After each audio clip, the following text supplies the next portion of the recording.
commencé le dépanneur de la Rive en 1991. À l'époque, c'était un petit dépanneur normal avec du pain, du lait, des œufs. En 1995, les ennuis financiers ont commencé avec l'ouverture des supermarchés les soirs, les fins de semaine. Ces gros supermarchés-là avaient le pouvoir d'achat, donc avaient des meilleurs prix. C'était le début de la fin pour des milliers de petits dépanneurs. À l'époque, 2 à 3 petits magasins fermaient par semaine. C'est arrivé mon tour. C'est là qu'au lieu de me laisser aller, j'ai décidé d'arriver avec un concept jamais créé, c'est de rentrer des trocs de bière à crédit. À l'époque, personne n'avait acheté des vannes de bière. Un troc de bière, c'est entre 20 et 40 000 $. Fait que c'est là que la BAT Molson m'ont dit non. Je me suis tourné vers les petits. Puis c'est Laura de Boréal qui m'a dit oui pour la première fois. C'est Peter McCaslin de McCaslin, M. Jarre de Belle-Gueule et André Dion des Nibro. Ça a commencé aussi avec la Old Milwaukee à l'époque. C'est là que j'ai rentré des trocs de Old Milwaukee. Puis, c'est pas tout de rentrer de la bière de spécialité, c'est aussi de les faire goûter. C'est là qu'est venue l'idée de faire des dégustations de bière à toutes les fins de semaine.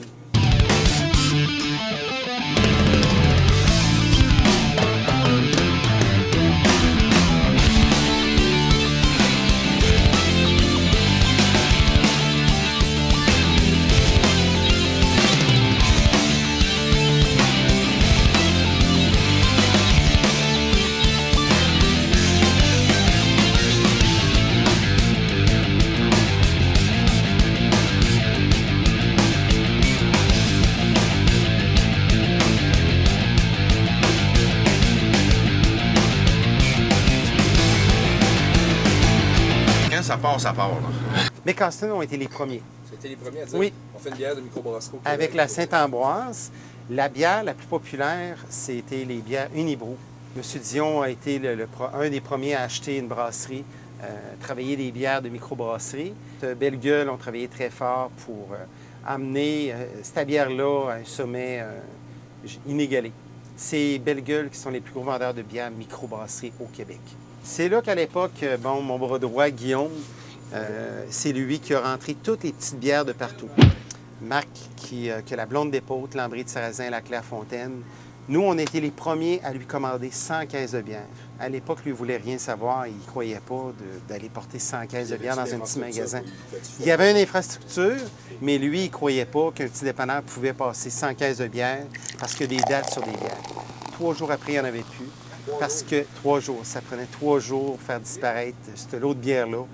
Parce qu'à toutes les fins de semaine, on les faisait goûter. À l'époque, les bières de microbrasserie représentaient un demi de 1 %. Au moment où on se parle, une bière sur 5 dans la région de Québec, c'est de la bière de microbrasserie. Quand tu commandes de la Molson, de la Batte, le lendemain, tu l'as. Quand tu commandes de la microbrasserie, ça peut prendre des semaines, voire des mois avant d'avoir la commande. Ça fait que c'est... Tout mon personnel réussit à goûter toutes les bières du magasin. Fait que chaque fois qu'il y a une nouveauté, on fait une dégustation pour connaître le produit à fond. Puis j'ai des conseillers en magasin de bière, fromage, de bière, saucisses. Fait qu'on peut... Oui, on vous donne l'exemple. Le meilleur exemple, c'est le petit gars de l'île d'Orléans, Jean Lampron, qui est l'ancien brasseur de l'Inox. Il a brassé 10 années de temps à l'Inox avant de se partir en affaires à l'île d'Orléans. Beau petit pub. J'ai débarqué à l'île au bout de 3 mois. Lui, il venait de sortir d'une année incroyable. En lui demandant de faire des bouteilles. Que l'été, les petites micros réussissaient à vivre, mais que l'hiver, prépare-toi à l'île d'Orléans, il n'y a pas grand-chose, tu vas mourir. Fait que c'est là que lui est arrivé au mois de novembre en me disant, effectivement, il faut qu'il se passe quelque chose, mon bar ne roule plus, donne-moi des trucs. Fait que c'est là que je l'ai coaché en lui disant, bien, tu devrais commercialiser telle et telle et telle et telle sorte de bière.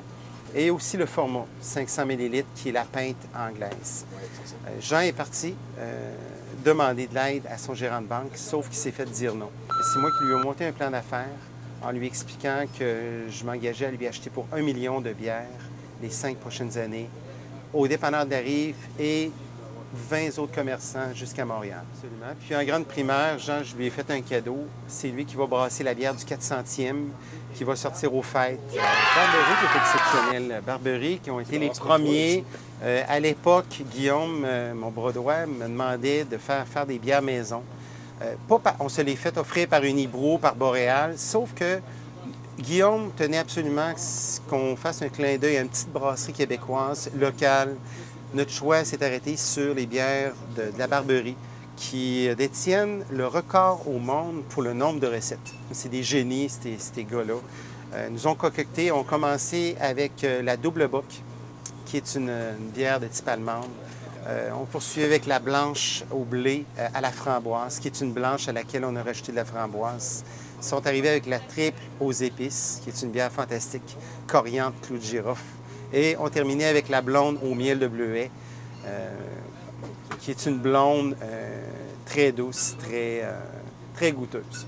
Et la petite dernière, Guillaume tenait absolument que j'aille une bière pour Noël, qui me prie avec une tête de Père Noël. Il a fait faire une caricature. Puis ça a été la riveraine de Noël. C'est une bière qui est au canneberge. Okay. Je tiens à dire à tous les consommateurs que moi-même, j'en ai de la Bud dans mon frigidaire. J'ai jamais dit « bois pas de Bud, bois pas de Coors, bois pas de Old Milwaukee ». On les tient toutes au dépanneur de la Rive. Il y a deux types de bières. Il y a des bières soif et il y a des bières dégustation. Moi, c'est la deuxième partie que j'ai fait découvrir aux Québécois par nos dégustations hebdomadaires.